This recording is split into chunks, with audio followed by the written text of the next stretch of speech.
Hey guys, welcome back to Small Doses of Insights. With Hellbound 2 coming out next week, I've decided to do a little analysis on the prequel to get you guys ready and in the right headspace to enjoy it to its fullest. Alright dudes, buckle up because Hellbound is one gnarly ride that's got more questions about sin, divine judgment, and morality than I've got about why I always end up on the losing side of rock, paper, scissors. Spoilers ahead, but come on, you wouldn't be here if you didn't want to deep dive into this mess, right? Let's break it down. The show kicks off with some dude in broad daylight getting wrecked by these three giant rock-looking gorilla thugs.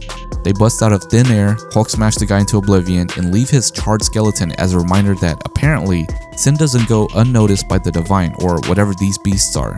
The whole thing gets broadcasted and shakes up society more than a surprise pizza party in high school, only way bloodier. This is the first taste we get of the supernatural element of divine justice, a literal death sentence handed down for some nebulous sin. Cue Junjinsu, the enigmatic leader of the New Truth, a cult-like organization that conveniently rises to power after these public executions start happening.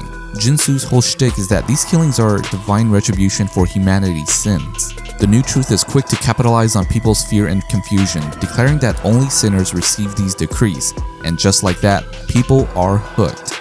I mean, nothing sells better than existential dread, right? You've got your faith, your fear of judgment, and your messed up belief that maybe the guy who cuts you off in traffic really does deserve to burn in hell. Now, I'd love to sit here and roast these guys for being gullible, but honestly, Yoon Sang-ho, the director, paints a disturbingly plausible picture of how societies react under intense fear and pressure.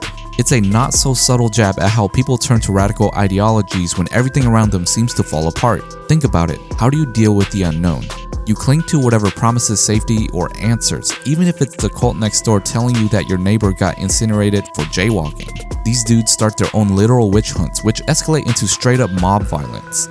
As if the giant death gorillas weren't enough, you now have angry vigilantes bashing skulls for good measure. So let's talk sin. One of the major questions Hellbound asks is, what counts as a sin deserving of hellfire? It's not like these poor souls are all murderers and thieves. As the series progresses, we see that the sins people get condemned for are often ambiguous or downright petty. And this leads us to the fundamental debate: who gets to decide what's truly sinful? Jinsu claims that the divine is handling the judgment, but is that really the case? Or is it just a convenient narrative to manipulate the masses? It's this uncertainty that tears the fabric of society apart as people are left wondering, am I next? One of the standout moments in this exploration of morality comes halfway through the show when the story takes a sharp 3-year time skip. It's like the show went, alright, things are chaotic, but let's crank it up a notch. The New Truth, which started as a fringe group, now has gained widespread power, and their brand of moral absolutism infects everything. People are living in constant fear of divine judgment, and it's not just the threat of those supernatural creatures. It's the oppressive system that humans themselves create in response to the divine chaos. Talk about a commentary on authoritarianism, am I right? You've got these vigilante groups like Arrowhead running around smashing heads in the name of righteousness because apparently only baseball bats can help cleanse sins these days. What's gnarly is how the show holds up a mirror to our own world.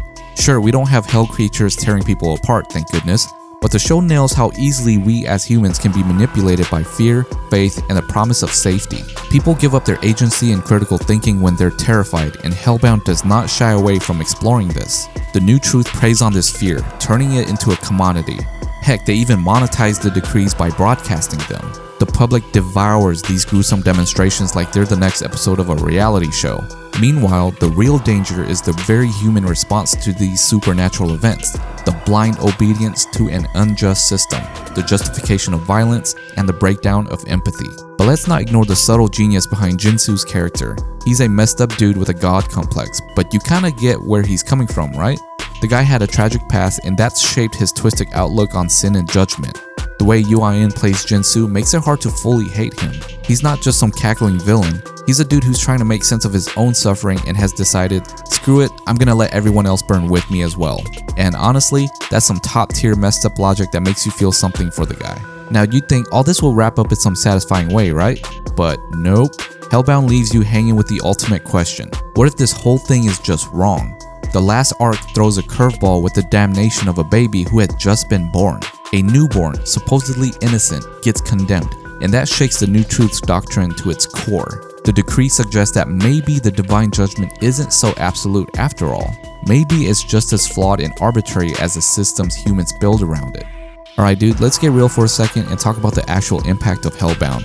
Sure, it's easy to get wrapped up in the cool visuals of people being pulverized by those hell beasts, but the real punch of this show comes from the way it forces you to look at human nature under extreme pressure. And let me tell you, it's a gut check moment that sneaks up on you.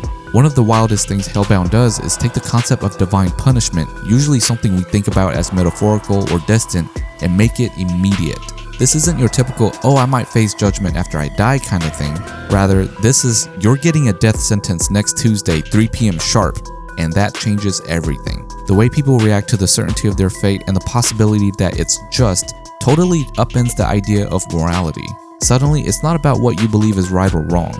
It's about how society around you shifts under the weight of that divine hammer. But let's dig into the real impact here, the societal breakdown. The show nails this idea that people, when faced with something inexplicable and terrifying, will go to any lengths to find meaning, even if it means buying into a cult. The new truth becomes this powerful force not because they have all the answers, because they definitely don't, but because they act like they do. People are desperate for some sort of framework to understand what's happening to them.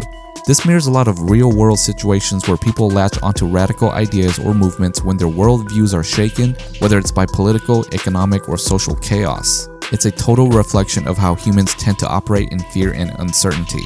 What's crazy about Hellbound is that the show also holds a mirror to our obsession with public spectacle and judgment. The whole thing with people broadcasting these executions like a twisted reality show, yeah, that's not just dystopian horror. It's disturbingly close to how we already treat public shaming and the mob mentality on social media. People tune in, comment, and judge others' downfalls all the time. The show takes that and cranks it up to 11 and says, look, this is where we're headed. And honestly, it's a tough pill to swallow because it feels way too close to reality. Now let's talk about Jinsu, the leader of the new truth. He embodies the way leaders, both good and bad, rise in times of crisis. His character represents how people in power can manipulate fear to shape their narrative. The dude is charismatic but dangerous. He doesn't just preach about divine justice, he sells it. And people buy in because when you're scared, you'll believe anything that gives you some sense of control. The impact here is massive. The show forces you to ask yourself how much of what we believe is genuinely moral and how much is just what we're told to believe by those who claim to have the answers. The resurrection twist at the end? Dude, that's where things get really wild. It's like Hellbound is telling us, hey, maybe the systems we've built, both religious and societal, aren't as infallible as we thought. The resurrection totally blows a hole in the idea of predestination, and it forces both the characters and the audience to reconsider everything they've accepted up to that point. It's a genius move because it doesn't just let us walk away thinking we understand the rules of the universe. Instead, it leaves us with the unsettling feeling that nothing is as certain as we want it to be. Hellbound hits harder than just your average horror or thriller because it taps into the fears we already have.